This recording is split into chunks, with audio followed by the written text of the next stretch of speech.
என்ன திருமானே, விஜயும் சீமானும் RSS பெத்து போட்ட பிள்ளைகள் என்று சொன்னீங்களே, கடவுள் கடைசியில் எங்க கொண்டு போய் விட்டுட்டான் பாத்தீங்களா?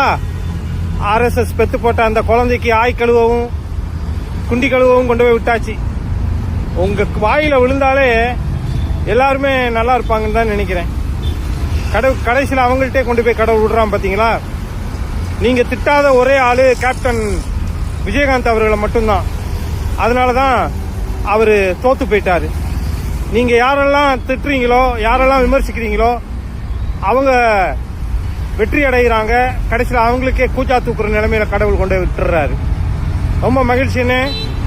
தொடர்ந்தும் நீங்க பிசிகா இருக்குமா இல்லையான்னு தெரியல. இனிமேல் தாவேக்கா முழுவதுமா உங்க கட்சி தொண்டர்களை கைப்பற்றிடுவாங்க.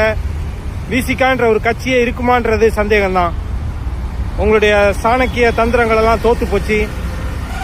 நீங்க முதல்லயே அவர்கிட்ட போயிருந்தீங்கன்னா, விஜய் கிட்ட ஒரு 20 சீட்டாவது வின் பண்ணிருக்கலாம்.